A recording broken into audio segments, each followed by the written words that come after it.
played to win, directed traffic, hit every ball. Just so impressive, Kevin. They should have given her the trophy at the start. I mean, if they knew what was going to follow, it was just, I guess it was a dream performance that there's few and far between in your career. I spoke about it being flawless. The lights over the court were almost blinding, the kind of lights that make champions glow or crumble. And that night, under that unforgiving glare, Aryna Sabalenka looked like both. She had come to win. She had come to dominate. Every serve, every scream, every muscle in her body had been engineered for this very moment. But sometimes, the game gives you a mirror instead of a trophy. Rybakina stood on the opposite side, calm, almost serene. While Sabalenka burned with intensity, Rybakina exuded stillness, cold precision wrapped in quiet fire. It wasn't just a match, it was a psychological war, a collision between fury and focus, between chaos and calm. The crowd could feel it. You could sense it in the air, the tension of two women who had been circling each other for months, knowing that only one could leave with validation. For Sabalenka, validation wasn't just about winning a match. It was about proving she had evolved, that the fragile, impulsive player of the past was gone. But when the pressure reached its peak, the cracks began to show. At first, it was subtle, a double fault here, a glare toward her box, a muttered curse under her breath. Rybakina noticed. She always does. She didn't respond with emotion. She responded with execution. Point after point, shot after shot, she dismantled Sabalenka's rhythm until the match no longer looked like a battle. It looked like a breakdown in real time. By the end of the second set, the tension had turned into disbelief. Rybakina was painting the lines, commanding every rally, while Sabalenka's power began to betray her. And when the final point landed just beyond her reach, the camera caught it, the moment her entire body seemed to deflate. Not just a loss, but a collapse. As the applause thundered through the arena, Rybakina didn't celebrate wildly. She walked to the net with quiet dominance, offering a handshake that felt more like a statement. And when she spoke afterward, her words cut deeper than any forehand could. She thanked her team, she praised the fans, and then, almost casually, she said it, "Respect is something you earn, not something you demand." The crowd cheered, not realizing what she'd just done.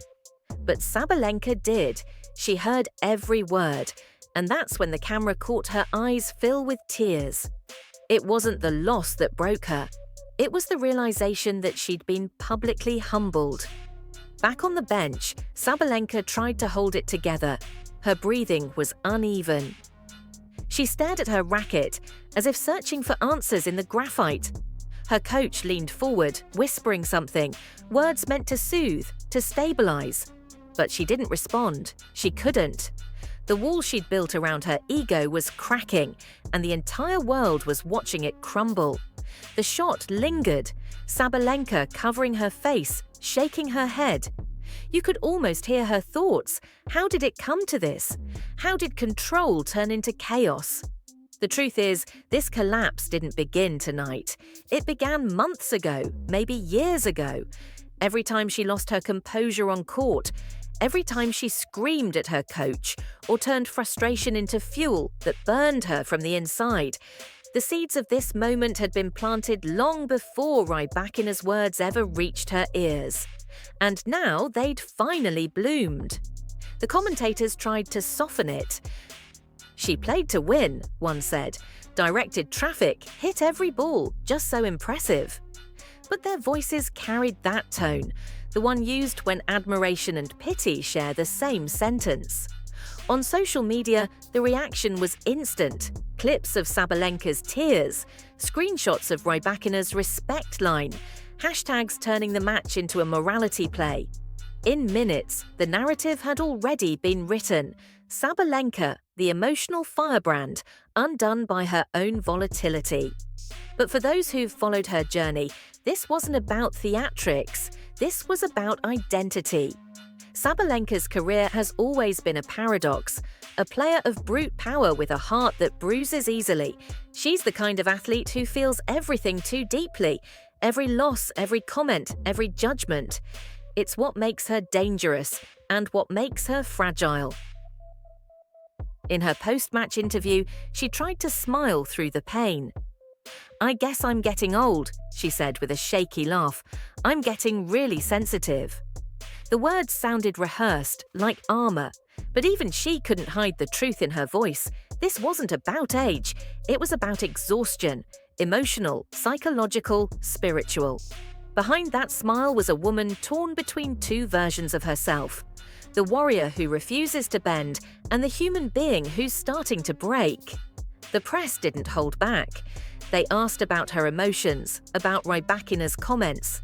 She deflected. She said it was all fine, but her eyes told a different story. And as the cameras followed her into the tunnel, the atmosphere shifted. Away from the noise of the crowd, away from the lights, it was just Sabalenka, alone with her thoughts, wiping away the remnants of what had been, moments earlier, an image of power. That's the irony of greatness. It doesn't always reveal itself in victory. Sometimes it's in the moments when you lose control that you finally see who you are. In the days that followed, her collapse became headline material. Sports outlets framed it as drama. Fans turned it into memes. But among players, there was silence. Because they knew what it feels like to chase perfection until it consumes you. They knew the cost of living in a sport where one bad day can redefine your reputation. As footage of the final replayed across networks, Rybakina's poise was praised. Calm under pressure, unshakable, ice in her veins. But few talked about what Sabalenka carried into that match. The weight of expectation, the ghosts of past controversies, the internal war between image and reality. To outsiders, her tears looked like weakness. To those who've lived this life, they looked like release. There's something deeply human about watching an athlete break down, because it strips away the illusion that champions are built differently. In that moment, Sabalenka wasn't the world number 2 or a Grand Slam champion. She was just a person, caught in the fallout of her own intensity. But the collapse didn't end there. A day later, a clip surfaced of Rybakina's post-match press conference, a longer version of her speech that hadn't aired live. In it, she said, "We all work hard, but composure and respect are part of the game. Some players still have to learn that." That line went viral, and suddenly the story wasn't just about tennis, it was about character. For Sabalenka, that was the real blow. The loss had already hurt, but now her integrity was being questioned. Her rivals were being framed as mature, graceful, and she, emotional, volatile, unstable.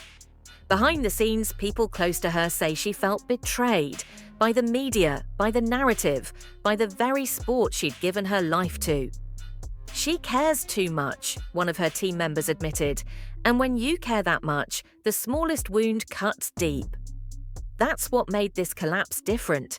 It wasn't just physical or emotional, it was existential, a crisis of identity in front of millions.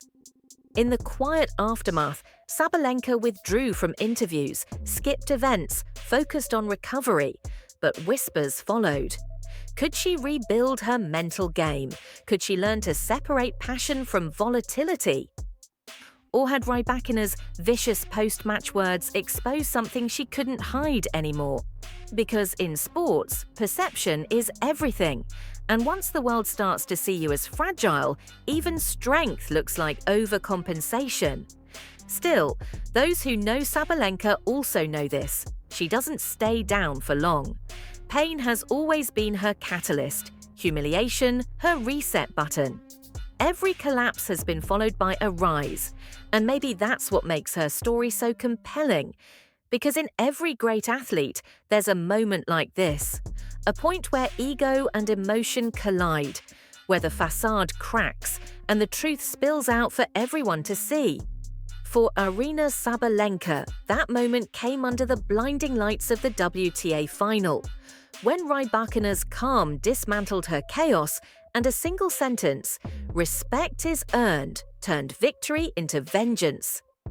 The crowd may have cheered for Rybakina that night, but deep down, everyone watching knew they had just witnessed something rare, not a defeat, but a transformation. Because sometimes, to become the player you're meant to be, you have to lose more than a match. You have to lose the version of yourself that was never built to last. And as the credits of that night rolled across every screen, Aryna Sabalenka's tears told a story no trophy ever could. The story of a woman standing in the ruins of her own expectations, searching for the strength to begin again.